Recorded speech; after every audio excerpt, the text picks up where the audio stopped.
On Good Guys turn 2, my men-at-arms run down the Dark Elf Warriors, which I was happy with. My Peg Knights jump over the top of the Cold One Knights, just kind of harass them and hope for a future rear charge. And my Stubborn BSB unit moves up a little bit for a future charge. Over here in the middle, I charge the Ungor unit there with my Knights of the Realm on the bottom. My questing Knights still are able to see the Hydra and get a perfect flank charge, so very happy about that. I fully expect to take them down and overrun into the Corsairs. Just a view on the left. Only thing that happened here was my ally realigned his Lizardman blocks a little bit. And I moved my Grail Knights backwards just slightly. So I was somewhat worried about the Blackguard making a long charge to take out my Grail Knights. During shooting, landed a rock on the Bestigor unit and just devastated them. 15, I think. So after close combat here, my Knights of the Realm win, but failed to run down this Ungor unit, so that was unfortunate. And over here, I was extremely disappointed. Yeah, I did not realize how powerful a Hydra was. You know, I thought, okay, 175 point monster, no problem for questing Knights. But this guy had a 2d6 strength 5 breath attack, and then just 7 attacks coming back at me. And by the time I could hit back, you know, I only had 4 questing Knights left, and I only did 1 wound on him. So, very disappointed with how that went. Bad Guys turn 3. He charges my men-at-arms with his big Cold One unit with his general in it. I know I'm going to lose a ton of men-at-arms, but should be set up nicely for a flank and a rear charge on my turn.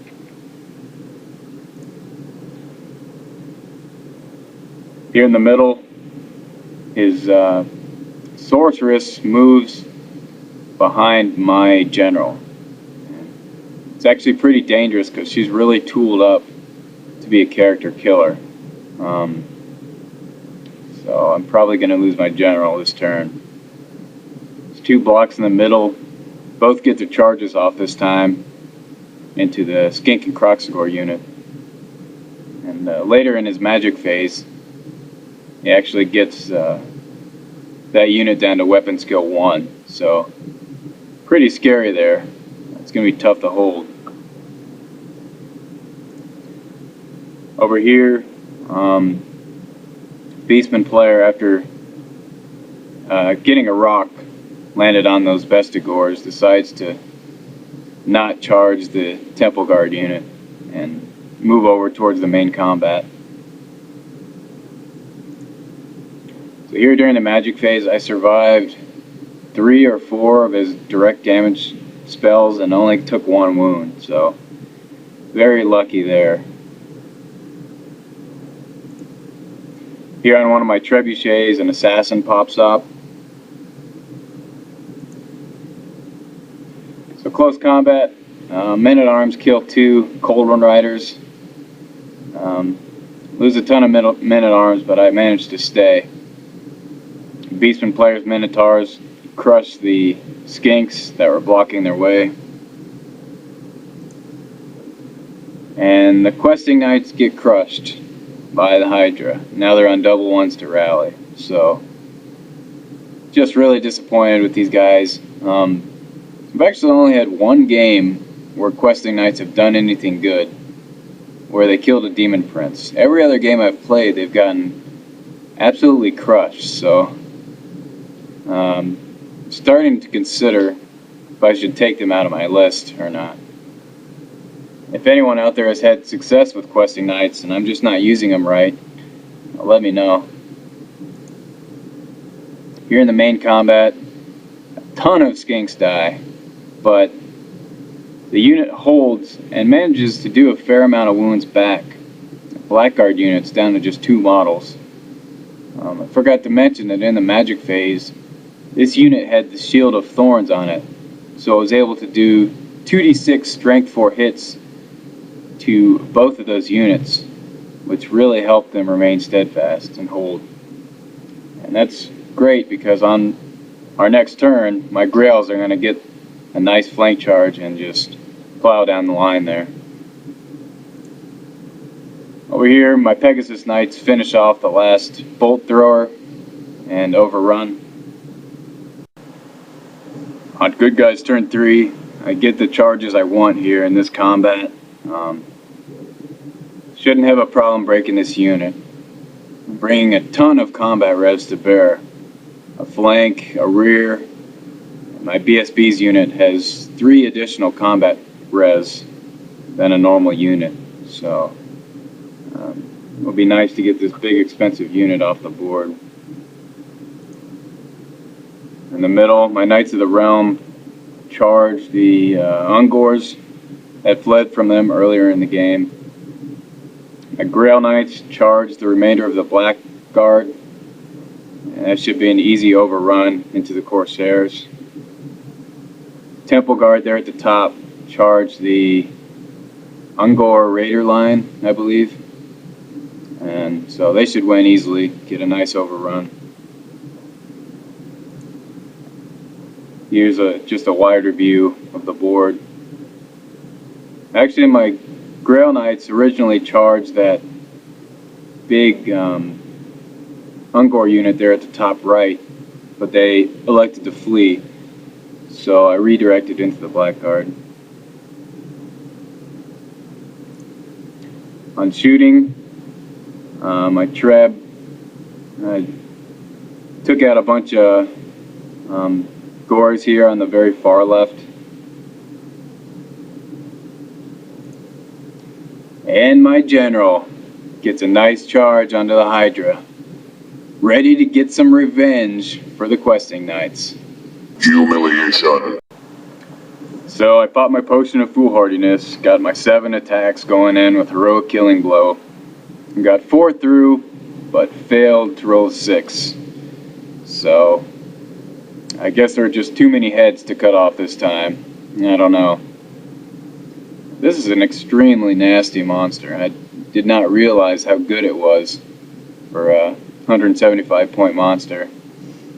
I expect if I face more Dark Elves at 3,000 points that there will be 2 or maybe 3 or 4 of these on the field. I mean, really impressive. I should mention that my Questing Knights rolled absolutely horribly for their armor saves, but still, I currently don't have a good answer for these things at this time. Over here, his assassin rolls 3 1s to wound my last crew member, so that was pretty fun for me. A little bit of a moral victory type revenge there. This is what it looks like after I win combat against the General's unit, Dark Elf General's unit. Didn't overrun quite far enough to get past the Minotaur sight range. On his next turn, I'm sure he'll get a charge. He'll have to take some dangerous terrain going through that pond or marsh there. But there's still a chance that I can hold. He's got a ton of attacks, strength 5 and 6 coming at me. But he's going to have to get through 6 nights worth of armor and ward saves in order to be able to start putting wounds on my Prophetess with the Crown of Command. My 1-up armor BSB would challenge his Doom Bolt to try to soak up some damage. So it's not too favorable, but I think it's still possible that I could hold and countercharge with my peasants on my next turn. Here's how things looked over on the left side of the board. My Knights of the Realm run the Ungor unit off the board there on the bottom. Grail Knights beat the Blackguard, of course, overrun into the Corsairs. And Slann and Temple Guard unit beat the Ungor Raider line and overrun after winning combat.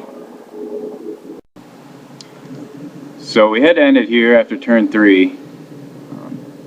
These games, you know, they just take a long time to set up and figure out, but once we actually started playing, it ended up going pretty smoothly because we had 4 people, and so we could fight multiple combats and kind of multitask. So I think if we play it again, we'll be more efficient and probably be able to get through 6 turns if we plan it right. So it ended up that good guys lost a unit of Peg Knights, 1 Trebuchet, Bretonnian General, and a couple small skink units. And the bad guys ended up losing 2 bolt throwers, the Blackguard unit with the special character, big unit of Saurus Cavalry with the Dark Elf General, and the big unit of Dark Elf Warriors. So at this point in the game is a solid victory technically for the good guys, but we just called it more of a draw in the good guys' favor because you know, on the next turn the Minotaurs were going to charge into my Knight unit, and my Questing Knights were going to run off the board, of course, and you know, the Hydra may have been able to finish off the big Kroxigor unit. I still think if we had continued, it would have been favorable for the good guys because the whole left side of the board was pretty much devastated purely by shooting, and so the Slann unit would have crashed the middle for cleanup duty, and the Saurus block and Stegodon would have been able to clean up any Beastman units there on the left also. Also still had 2 Trebuchets, Grail Knights, Knight of the Realm unit of Pegs, ready to kind of clean up. So it's real fun game though. I'd never played Beastmen or Dark Elves, and our opponents were very knowledgeable on both armies, so I learned quite a bit. I think our tactics and execution were actually pretty solid. Besides the whole Hydra disaster, everything went pretty well and was set up the way we wanted. The only thing I would have liked to see was the big Saurus block and Temple Guard block and Stegodon be able to get into more combat. But it ended up they just didn't need to because our shooting was so effective on that side of the board. But those units were really hard hitting, and you know, especially that Temple Guard unit had so many characters in it. I would have loved to see that thing get into the fight, but I guess they were scary enough that no one wanted to charge them, so they did their job well. Well, this concludes our first mega battle from the Chicago Warhammer League. I hope you guys enjoyed it. If we play one of these in the future, we should be able to set up faster now that we've done it before, and hopefully get all 6 turns in so we can reach a more definite conclusion for you. So next up on the Chicago Warhammer League, within the next 2 weeks or so, my Bretonnians will hold the honor and steal the glory of drawing first blood against the new Ogre Kingdom's army. So I think we'll be playing that game on the 10th. So look for that on our channel, and see you guys next time.